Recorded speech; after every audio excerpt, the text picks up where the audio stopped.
Hello and a warm welcome to the Racing Postcast, brought to you by the Racing Post, sponsored by Unibet. Sam Hart hosting his way through this week's show after a super Saturday last week. 11 races covered.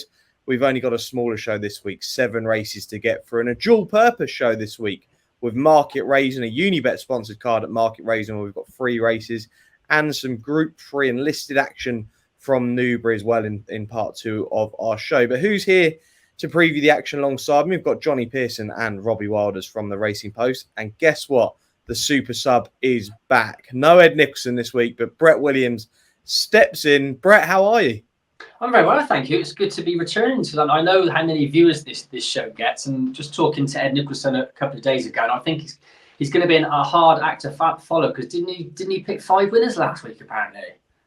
Yeah, he had an excellent week, Ed Nicholson. He put up 5 winners, as well as tipping Ancient Truth up 25 to 1 with Unibet. Unibet were top price at the time for the 2,000 guineas in 2025. Jonny, Pearson, how impressed were you with the Godolphin horse?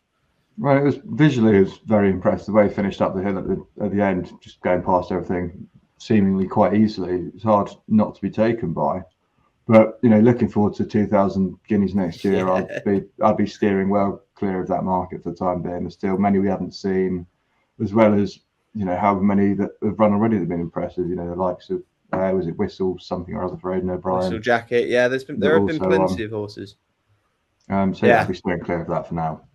Yeah, absolutely. Look, the Irish have got plenty, and who knows, Aidan O'Brien could send up plenty of more top quality 2-year-olds in the coming weeks and months. Right, let's get into the action then, gents, this week. We'll start off at Market Rasen. Like I say, Unibet sponsoring the card there, so plenty of offers on some of these races that we're going to be going through. But the first on ITV is going to be the 205, which is the Unibet Moneyback Cash Races Handicap Hurdle, over 2.5 miles. And the prices currently with Unibet look like this.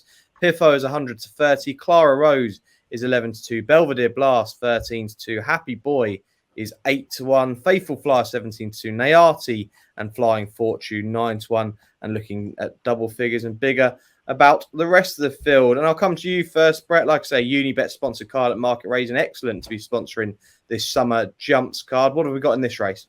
Yeah, this is a cracking race, isn't it? And it's named the Unibet Money Back as Cash Handicap Hurdle, and this is the race where you will get your money back as cash if you back the second or the third. So a great incentive to perhaps sort of get involved each way. And we're also paying 4 places each way as well. I think Piffo is obviously the standout horse on the back of his last couple of wins, but I just think Shouldering top weight of 12 stone is going to take some doing, and I'm quite keen on Clara Rose here for Dan Harry Scout's been in solid enough form. I think the better ground will suit this mare. She didn't quite handle the soft at Utoxeter last time, but it's drying out quite a lot at Market Rasen. The official ground is described as good. I think that would definitely suit Clara Rose. And just at a slightly bigger price, I know you're probably going to think I'm mad, around 25 to 1. Baron de Middleton. I think it's looking quite well handicap here. I know it was beaten in a cellar last time, but hasn't got sort of much to find ratings with the rest of these. One over course and distance. Brian Ellison's horses are in good form, and just 25 to 1 when we are paying 4 places each way.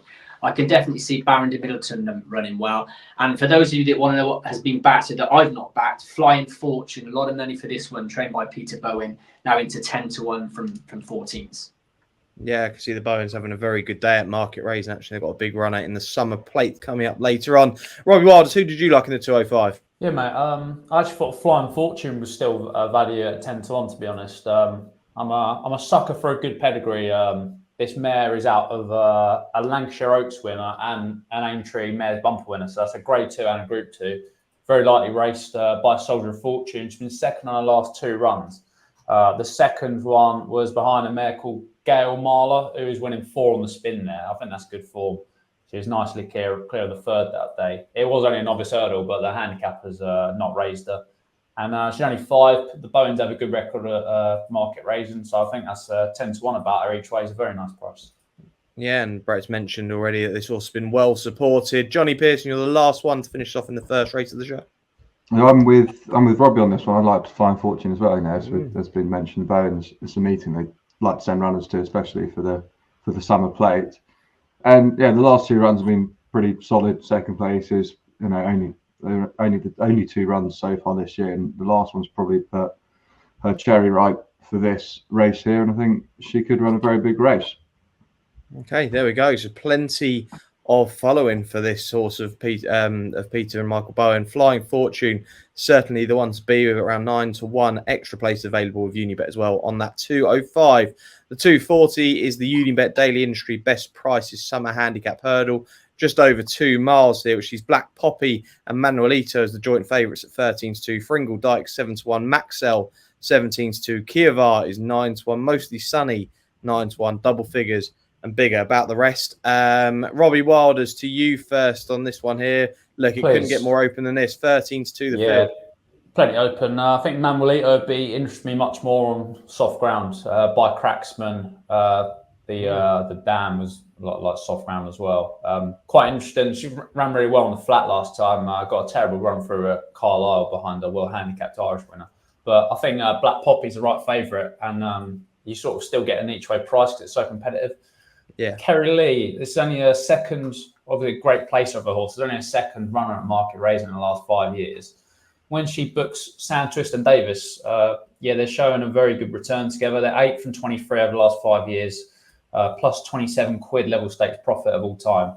And you just go back to this horse's form, really. I mean, he's fourth in the Christmas Hurdle on his latest start. Obviously, none of these could handle a Christmas Hurdle. He wasn't beaten far by a horse like Rubo in First Street.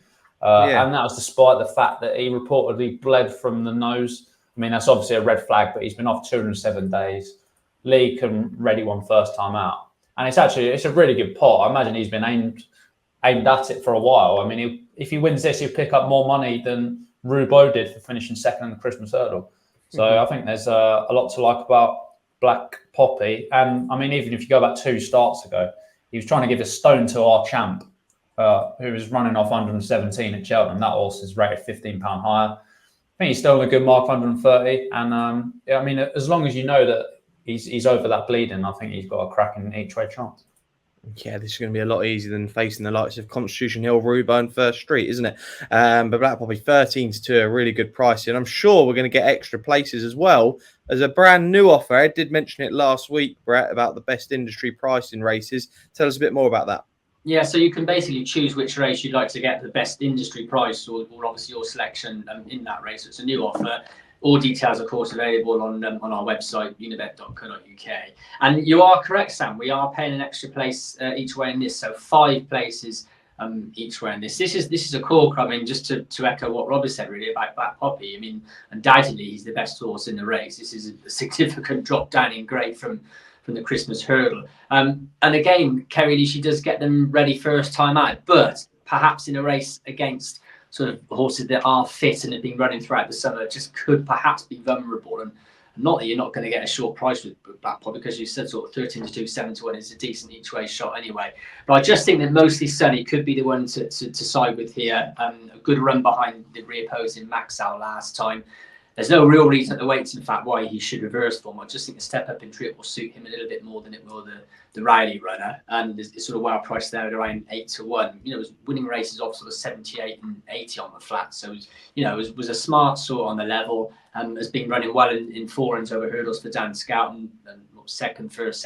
So, always in the money. I just think the fact it's had a run only 20 days ago, fitness on his side, just sort of sways it for me rather than Black Poppy. But I wouldn't be at all surprised to see Black Poppy come home in front, because there's no doubt about it, he is the form horse, and Sammy Twiston will be going hell for leather and throwing the kitchen sink at it, that's for sure.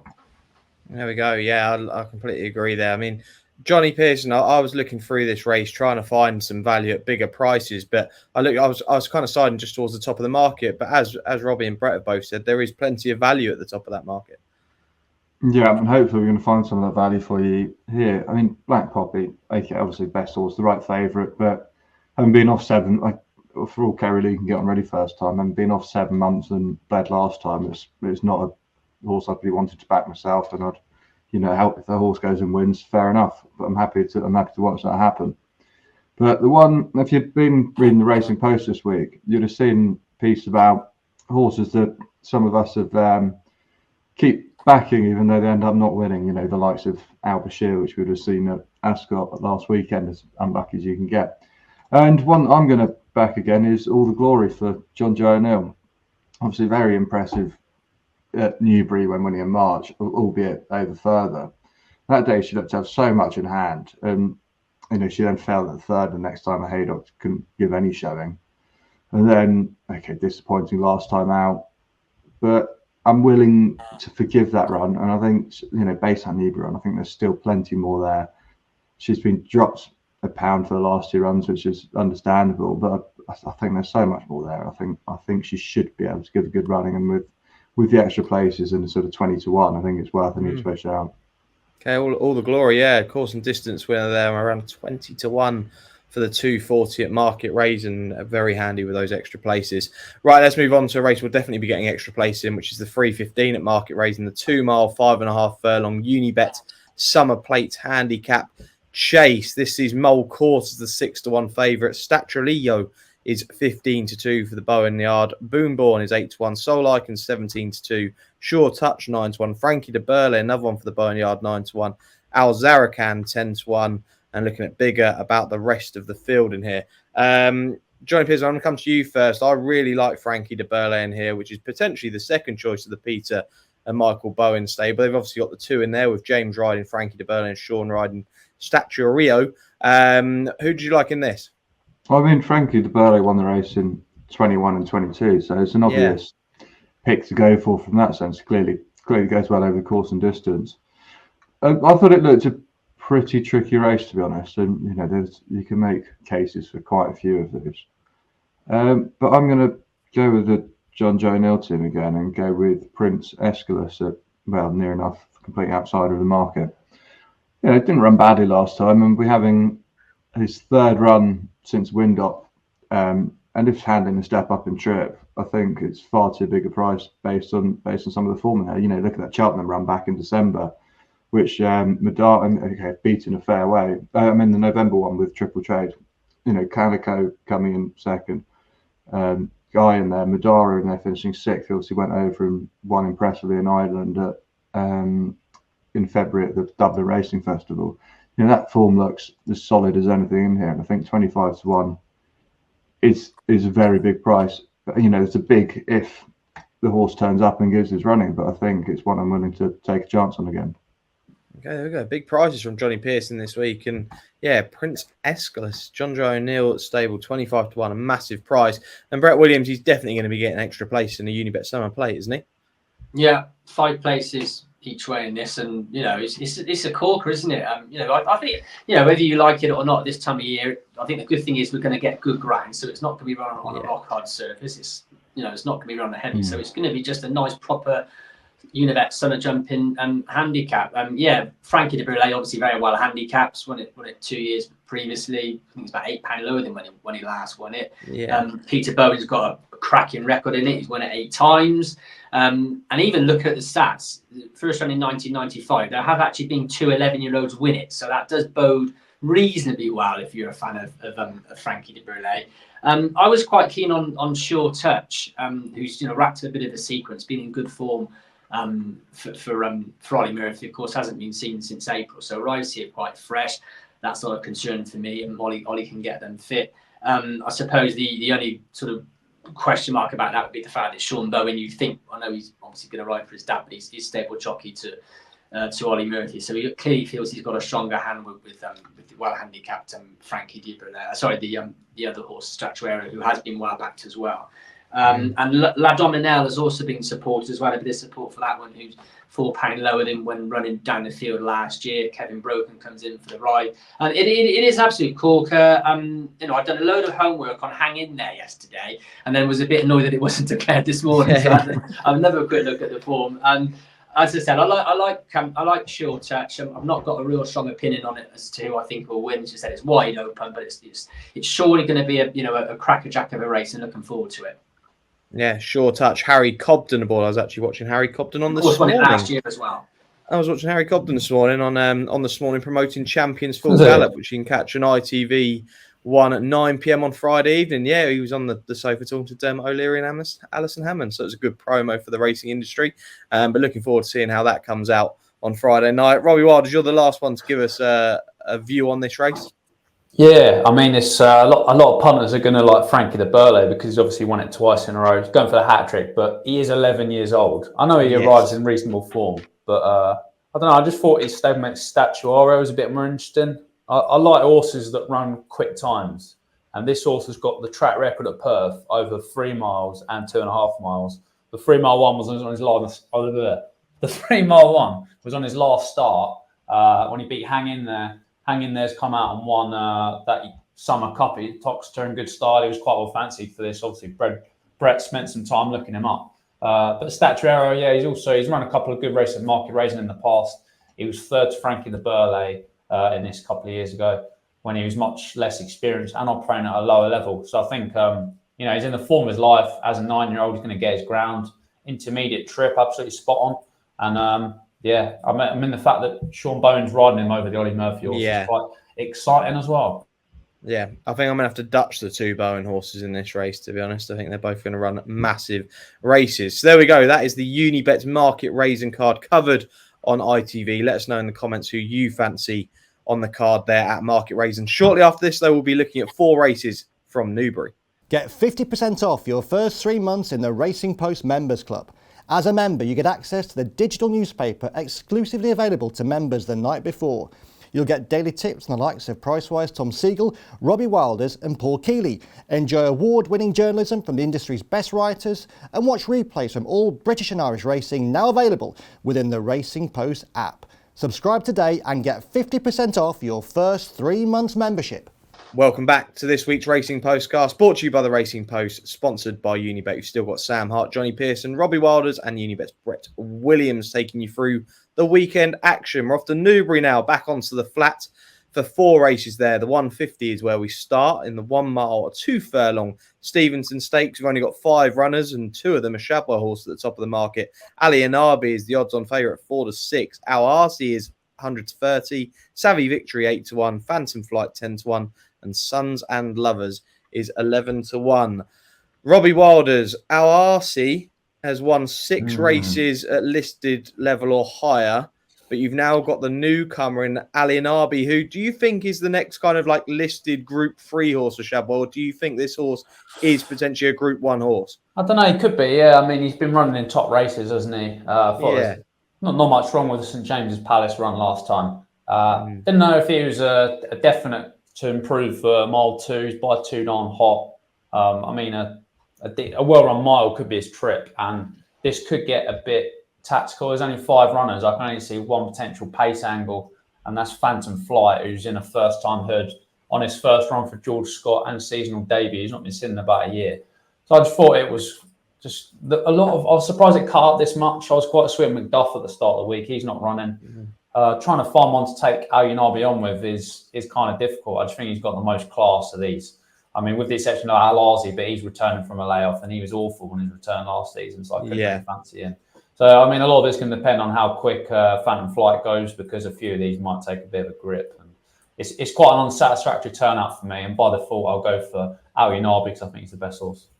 Okay, yeah, it's you're right. Only the 5 runners in here. Whether it's the strongest field, we'll have to wait and see. But Brett Williams, you've got the 3-year-old Shadwell horse taking on the 7-year-old Shadwell horse. Which way did you look at this race? Well, I think he's obviously Alyanaabi is just scared off all of the other runners, isn't it? I was looking at him better. Justin was also, I gave a bit of a squeak to him as well. But yeah, it has cut up significantly. It's not an each way race. We are actually boosting the price of Alyanaabi if you think that he will win. And to be honest, being realistic, there's no real reason why he should be opposed, really. As Rob has already said, he brings, not even arguably, he brings the strongest form into the race. You know, running in the Guineas, placing the St James's Palace. Wasn't far behind City of Troy in the Dewhurst. The only sort of question mark is the fact that he's stepping up in trip. But to be honest, even if he doesn't end up as a mile or quarter horse, I think he's just better than these horses. So we'll probably get it anyway, and maybe they'll drop him back in trip if they feel they need to. I was looking at the back of that Winkfield Stakes that Rosalian won last year. This horse finished 4th in it, and obviously that form is so strong now with Al Musmak coming out and Ancient Wisdom you've touched on as well. So that is very, very strong form, albeit as a juvenile. I just can't see him being beaten. He's been smashed in the betting with us. Just talking to our traders about half an hour ago, he was sort of opened up at 7-4, into 11-8, now 8-11, which I think is probably quite a realistic price, really. With regards to who's going to finish second to him, it's probably Al Aasy. I was listening to William Haggis on Nick Luck's podcast earlier on in the week, and he says while he will improve for the run, he said he's pretty straight, so he wouldn't expect him to improve massively for it. And not that he was bullish of overturning the other Shadwell horse, but he's primed and ready to do the job. And Sons and Lovers, I suppose, is the other one you could throw in if there's a bit of an upset. Ran well in the Hampton Court last time, but no. Alyanaabi will take plenty beating here for sure. Yeah, absolutely. The only odds-on favourite we're probably going to get on this week's show. Jonny Pearson, do you see this as a 1-2 for Shab, or is there something that could upset the picture? Savvy Victory's been running pretty well, and I wouldn't want to discard him under Sheen Murphy. The fourth behind Israel's not bad form at all. And then, second behind Almouth here at Sandown last time's not bad showing in the slides. So, he's not 16-1 looks quite generous. I'm not saying he's going to win the race, but I'm not sure it should be a 16-1 shot. But I'm actually going to back Al Aasy. I appreciate last time he returned off the layoff, he did get absolutely thumped by Kamari, which is a concern. He's 7 and you don't know what horse is going to turn up. But Al Aasy at his best from last year, even when he was second in the Paddy Power Group 3 at Leopardstown in September, that's for me a higher level than what Alyanaabi has shown so far. And I think if Al Aasy turns up sort of at his best, near his best, he can prove too good here. The trip's still an unknown for Alyanaabi, which isn't ideal either. So I'm going to take a chance on Al Aasy for William Haggis and Tom Marquand. Okay, there we go. Al Aasy for Jonny Pearson. Then let us know down in the comments if you'll be taking on Alyanaabi in the Steventon Stakes at Newbury. Let's move on to the 225 then, which is the Mettal UK Handicap. Just over 2 miles here. A staying handicap where Kyle of Locklash is a 7-2 favourite. Pridwin 4-1. Nakib is 9-2. Temporize is 7-1. Shagpile and Dancing in Paris 8-1. Double figures about the rest of the field here. Staying handicaps. Are your bag, Brett Williams? Yeah, if there was 8 flights of hurdles to jump as well.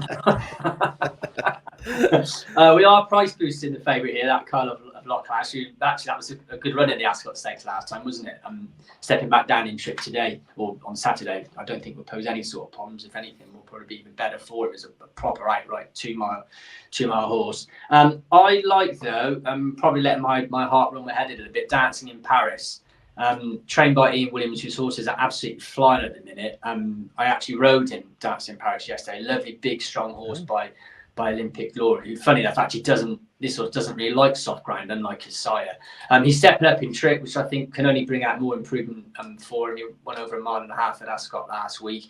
I think he's over those exertions. I mean, he was putting my arms out round the gallop yesterday, so he feels like he's pretty well. And I just think he can improve for the step up in trip as well. He's only £4 higher as well than Ascot. So, at the right 8-9-1, I can see Dancing in Paris running a decent race.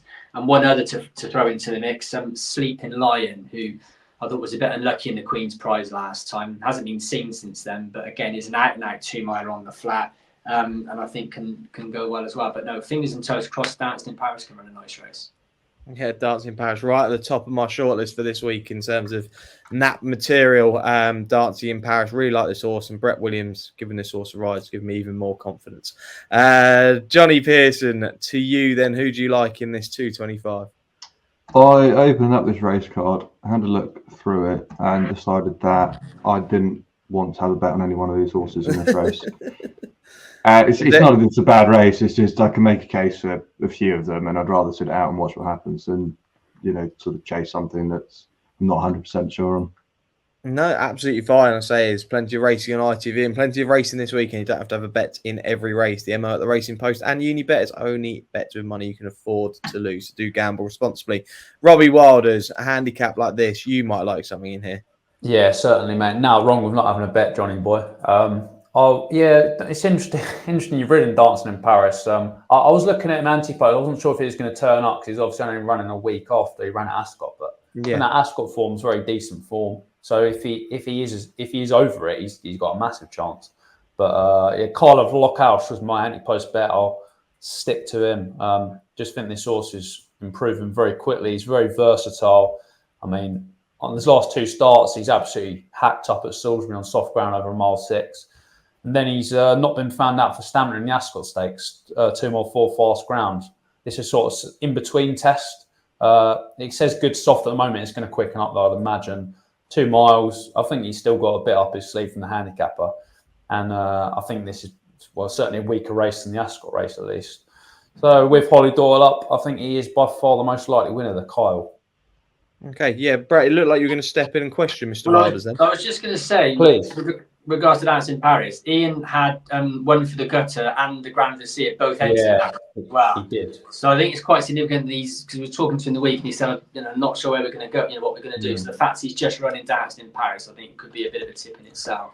Yeah, I like him, mate. Yeah, I mean, if you're looking at the prices, he's the one you'd expect to short on a fair bit, certainly.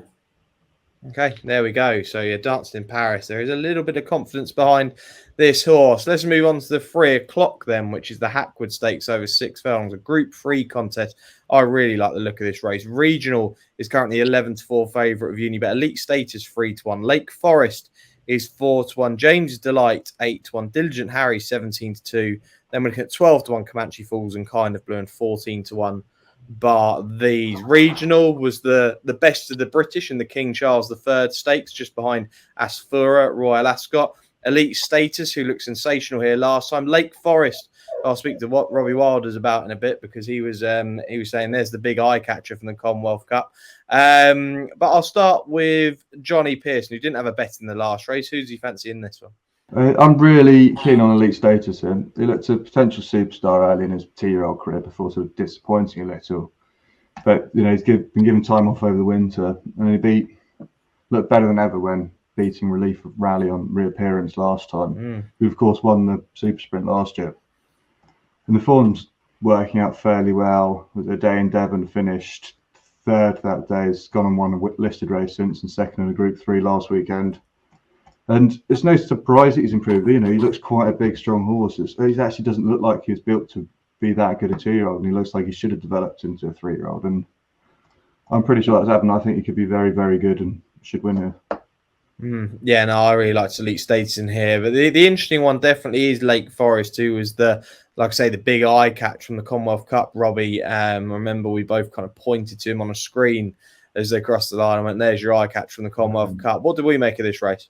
I remember that moment vividly. Yes, it's a good race, isn't it? I mean, I want to know exactly what the ground's going to be like at Newbury because this could all change. I mean, the regional came out in the July Cup, didn't he? Because of the conditions, he wants it very quick. Whereas Elite Status, Colbert took him out for the other region in the Commonwealth, I believe. So I don't know. Lake Forest, as you say, is very, very interested in that Commonwealth Cup run. Made very eye-catching late progress. He's interesting. I think the one the market has missed is Kind of Blue for James Fanshawe. Now, he was a couple of lengths behind Lake Forest, just nearly 2 lengths in the Commonwealth Cup, but it was only his 3rd run. He made his debut in April at Kempton. He's come a long way quite quickly. I think he's open to a bit more improvement. James Fanshawe's entered him in races like the Nunthorpe and the Sprint Cup at Haydock, which is a good sign. And I'll just look at his pedigree. He's going to keep getting better and better. He's a half-brother to the Tin Man for the Yard and Deacon Blues. Those horses started out in handicaps off marks in the 70s, end up winning Group 1s. Kind of Blues already reached a much higher level at this relative stage of their careers. So I think he could end up being potentially top class and you're getting quite a big price. So Kind of Blue would be my pick for this. Yeah, 12-1 with Unibet currently, and there were nods from Brett Williams there when you mentioned Kind of Blue's name. Is this a fancy of yours as well, Brett?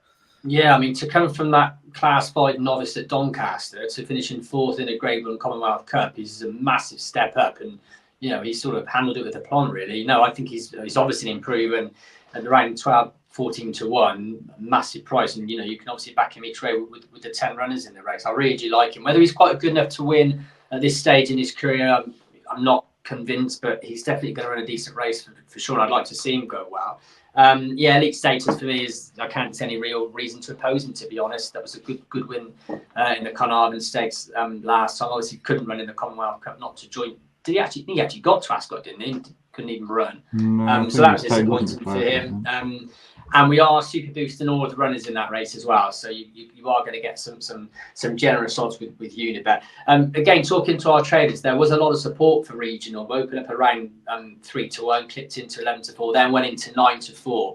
That money's just dried up now and it's just sort of eased out to 11-4, which maybe just because there's been support come for the likes of Elite Status. Just one other to throw in there. Clive Cox's runner, James Delight, a real improver coming up through the handicaps, listed Group 3s and so forth. If the ground was a little bit softer, or if there's a deluge of rain, I'd be quite keen on that horse running a nice race. But I think, although it has won on good ground, it does just seem to show its best form on soft. So for that reason, I'm going to sort of just a watch and brief advise with regards to him. But yeah, I think Elite Status is the most likely winner. Okay, there we go. I think there's agreement from the pound there. Elite Status looks a good win bet, but Kind of Blue looks a really big price at 12-1 for the Fanshawe Yard. Just keep an eye out of that. The 3 o'clock Hackwood Stakes at Newbury. The final race on ITV is the 3:35. This is the Weatherbys Super Sprint Stakes over 5 furlongs for the 2-year-olds, which sees It Ain't 2 as the 5-2 favourite. Vingard is 9-2. Time for Sand was 5-1. Cardi 7-1. Mythical Composer 8-1. Caburn is 17-2. Do It Now 12-1, and bigger about the rest of the field. But before we get stuck into previewing this race, Brett Williams went down to Richard Hannon's yard earlier in the week to find out his thought on his runner, Miss Colada. The Weatherbys Super Sprint, Richard, a race the Hannons have farmed over the years. You've got 2 representatives this year, Perfect Ruby and Miss Colada. Hannon 1-2, perhaps? That'd be nice, done that before. She's quite a nice filly, Miss Colada. She won 2 races. Last one at Salisbury was with a penalty. Physically, she has done extremely well. She's a different filly to what she was then. Tom Marquand's going to ride, and I'm hoping she'll run very well. It's not an outstanding race. There's a few horses in there with Ascot form, but quite often, I've found over the years, the Ascot form, they misfire a little bit in the Super Sprint for some reason or other. I don't know why.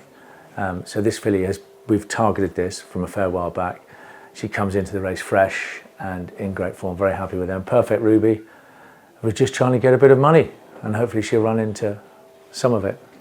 When you say you target a race like the Weatherbys Super Sprint, that is a hard race to target for when you've got 25 runners. So what is it you actually do to aim for it? Well, she won her couple of races early, and then we thought, well, let's be clever, not go to Ascot, give her a nice break, and she has done very well physically for that.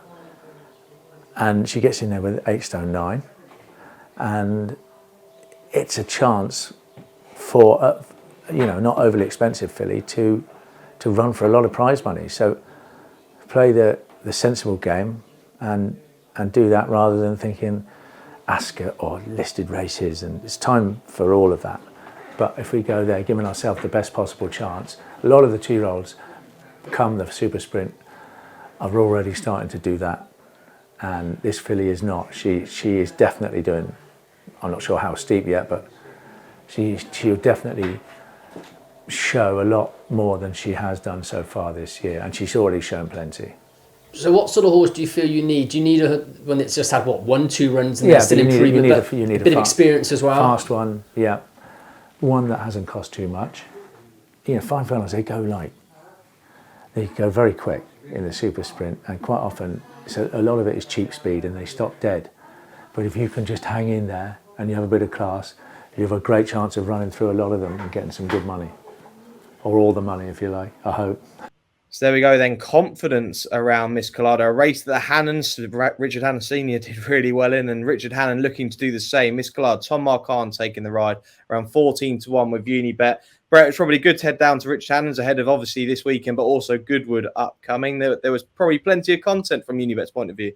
Yeah, we got plenty off him actually. Yeah, we obviously just spoke through a few of his runners at the weekend, and a lot of his contingent team heading to Sussex for the Qatar Goodwood Festival. I mean, whether Richard can win a 5th Weatherbys Super Sprint this year with Miss Colada, he's actually got the 1 runner declared now, and Perfect Ruby decided not to run. The Hannons have won it between them 11 times, so it's a race that they farmed in recent years, and it'd be foolish to ignore Miss Colada. I have looked at the form of that. She won impressively at Wolverhampton, then went to Salisbury, bolted up there. That race, I don't think could have worked out any worse. Everything has ran in it since, and they've all been beaten. Although if you heard from Richard in that little piece there, he did say she really is on an upward trajectory. So, you can't blame her for what she's beaten. But as I said, the form of that race couldn't be any worse. And also Time for Sandals, another horse who was quite well backed earlier on in the week. And also, I think it was noticed when it made its debut at Kempton was quite well backed as well. So they've obviously thought it's always been quite smart. The form of that race that it won has worked out very poor as well. So there's not too much to go on. When I was looking at this, I didn't even look at the prices. I just try and go by what I fancy. And I did come to It Ain't Two, which I see is obviously now market leader. But, arguably brings pretty strong form into this race, a little bit better than a few of the others. So it's not an inspiring selection, but I think the favourite will be the most likely winner. Although Miss Collider would be worth each way if you listen to Richard Hannon. But then why would you listen to Richard Hannon? What does he know?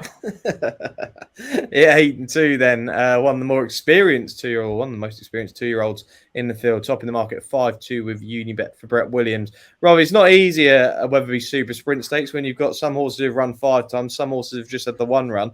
How did you look at this race? Yeah, it's not easy, mate. I've actually backed a non-runner, so I was annoyed this morning, but I've sort of recomposed myself. Over the last 10 years, no horse has won from a draw lower than 13, and quite a few of the fancied runners in the betting are drawn low. The one that isn't is It Ain't Two. The market's obviously not missed her now in still 15. She is well treated by these conditions. I was going to, now my Mistress isn't running, I was going to turn to Time for Sandals and Vingegaard. I think I'll pick Time for Sandals. Harry Eustace saddled the third in this last year, the same owners as well on his second run. I thought there's a lot to like about Kempton debut. The form hasn't been tested too much, but she should have no worries with the drop down in trip. She's in stall 1, but to play devil's advocate in the low draw thing, last year, if you take out Relief Rally, the next 4 home were in the far side group, the low numbers. It was the place to be last year. It's just the horse at 1 was just absolutely thrown in as a periphery of Group 1 class. Yeah, this Time for Sandals, I think, looks a really good prospect. Only carrying 8 stone 8. Richard Kingscote doing his joint lowest weight over the last year to get down for the ride.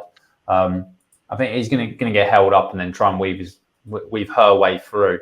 And I think she might have more potential than pretty much anything here. So I'll go with her with the slight doubt about the draw. Okay, Time for Sandals, 5-1. Yeah, 1 run, 1 win at Kempton back at the end of June. Just keep an eye out for that one there. And Jonny Pearson, you're to give us the final angle in this race. I quite like this race, generally. I think it's because it's a bit mental compared to every other race through the calendar. In fact, your weight's determined by how much you cost at the sales. Yeah. But it's hard to get away. The weight's just hard to get away from. It Ain't Two at the top of the market. Last year, Relief Rally ran at Ascot and ran well there, and a couple in here are trying to do the same again. But I don't see that happening myself. But yeah, it's hard. It's hard. The way it's hard to get away from It Ain't Two. It was very good when second last time, Sandown decent in Newmarket the time before that, and I think she'll just be too good. Okay, there you go. Yeah, it was actually, you've mentioned sort of how the race works in terms of the weights and the pricing and all that. And it was interesting, Brett, in that VT we just listened to, of how Richard Hannon goes about targeting this race with certain horses. Yeah, well, I thought it was quite interesting, as he said, often the Royal Ascot form just doesn't tend to play out as you'd expect at Newbury, and for whatever reason that might be. Yes, it's a very unique race, isn't it? Of course, your weight reflects how much you cost at the sales, which obviously reflects what weight you carry. He knows, you think he's won it with the likes of Tiggy, Wiggy, Ginger won it a couple of years ago as well. It's a race that they know the type of horse you need to win with. And I just, as I said, the form of that race for Miss Collada is not very good. But he did say and the fact is, he could have thrown a handful of runners at this race. The fact he's only got the one, I think that's got to be a decent tip in itself. But I think you need a horse that's got a little bit of class. It's unexposed, but is also quite battle hardened. So he's had just a couple of runs just to sort of know what they're doing. And I think Miss Collada does very much fit into that bracket, as does the favourite though.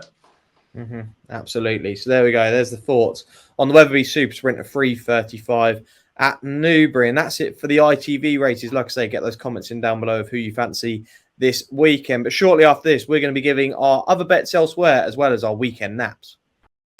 Want betting on the horses to be anything but flat? With an app that impresses every time out. You're on.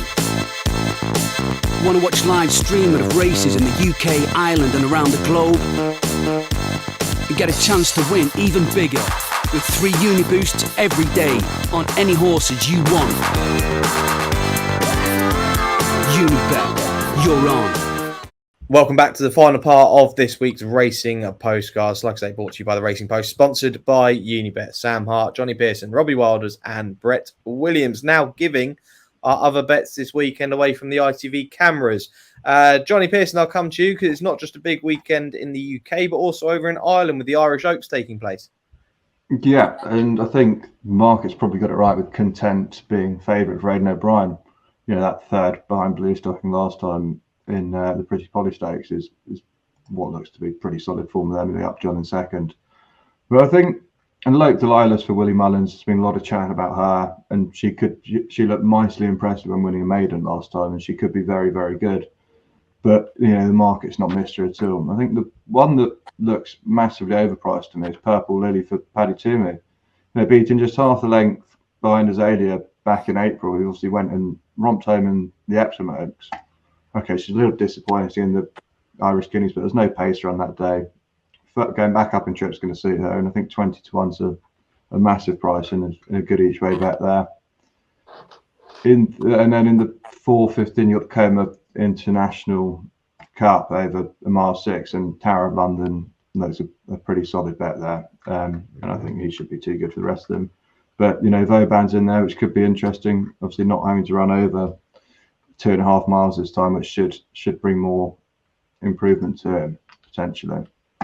And going all the way to Saratoga in America at 11:17 p.m, there's a horse, a filly called Torpedo Anna.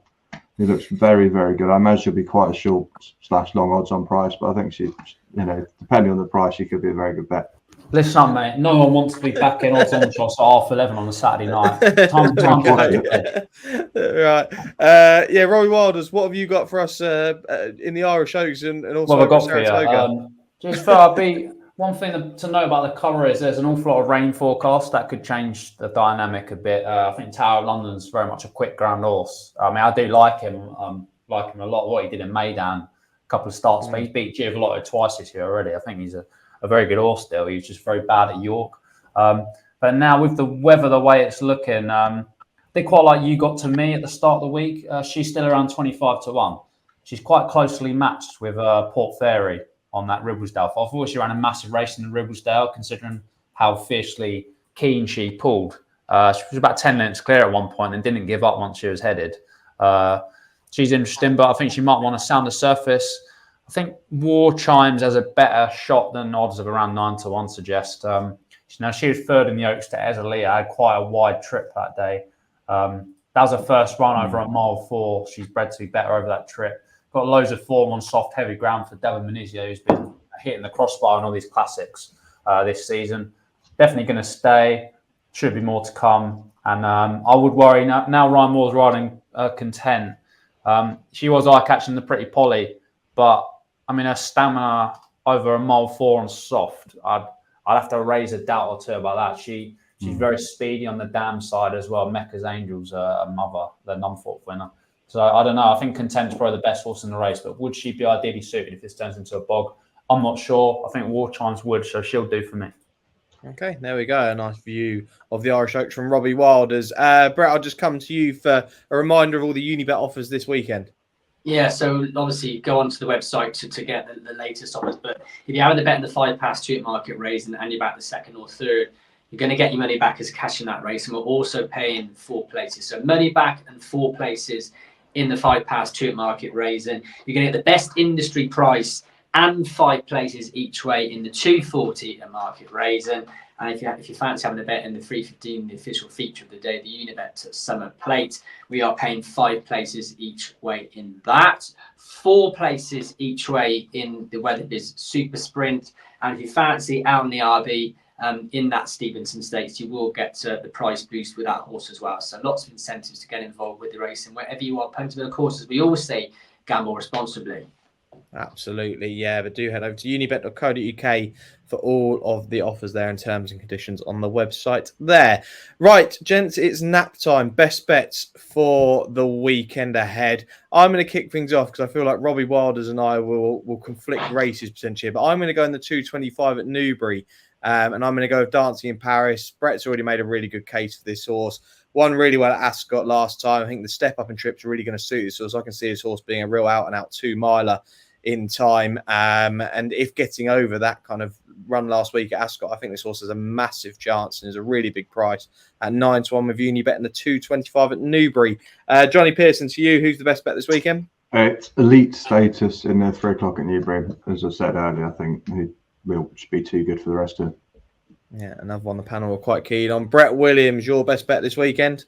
Yeah, we're going to stick with mostly Sunny in the 240 at Market Rasen and 4 runs for Dan Scout, and 1-2 of them finished second on the other 2 occasions. Was pretty smart on the flat. I think the step up in trip will suit him, and at around 8-1, I think he's a solid each way bet.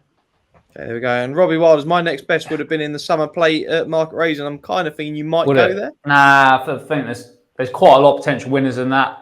I'm not sure if there are as many in the opener, so I'm going to go 205 at Market Rasen, Flying Fortune for that, close to double figures. I think that's a good price. There we go. A lovely looking graphic on screen now with all the best bets this week, and they're all going to be boosted by Unibet at the time of this podcast and video upload. So you can head to unibet.co.uk to get hold of all of those. So there we go. A nice, quick, short, snappy show this week after last week's marathon of a show. But as always, at the end, I always like to find out what people are doing with the weekend coming up. Robbie Wilders, starting with you. What's on the agenda this weekend? Mate. There's only one place to start, yeah. Andrew Wilshire's wedding, Sunday in Egham. Decent Racing Post turnout going to be there. I'm sharing a room with a good friend and colleague, Andrew Pennington, so it's all eyes on that for me. What about you, mate? Oh, no, absolutely. Just a big shout out to Andrew Wilshire, Race Post colleague, getting married this week, and always nice to give a shout out on the podcast. I'm actually going to be fairly relaxed because it's going to be leading into Goodwood Week in a couple of weeks, which definitely won't be relaxing for me. So I'm going to relax as much as possible and do absolutely nothing but watch a bit of the racing on the telly. And if it is sunny, try and get out somewhere. Jonny Pearson, to you, any plans this weekend? Golf? Not a huge amount. But nothing mad, working Sunday. But other than that, watching the Open and the last week of the Tour de France. Absolutely, yeah. Tour de France, that'd be the kind of thing that Matt Gardner would be very into if he was on this show. But the Open is currently on. I've actually got it just on screen in front of me here. So pretty brutal conditions so far, isn't it? It does, yeah. Very windy there. And Brett Williams, what are your plans this weekend? I'm just going to head down to Worcester, actually, in about an hour. They've got a decent 11 card there, and then I'll be at Newbury on Saturday. Interesting, you said, you're going to have a quiet time and just sit on the sofa and do absolutely nothing until Goodwood. But I was talking to Dave Lowe yesterday, and he was saying that's all you do every day anyway. Oh, behave. No, absolutely not. Sam, you got much more on than me. I'll give you that for free. Yeah, I'll question my fellow producer on that one there. But yeah, looking forward to this weekend. But anyway, a big thanks to our panel, Jonny Pearson, Robbie Wilders, and Brett Williams, the super sub, stepping in this weekend to cover Market Rasen and Newbury. As always, do like, comment, share, and subscribe. And we'll be back again next week, and we'll be covering the King George. Looking forward to that. So do join us then. Thursday, 7 p.m. We'll see you soon.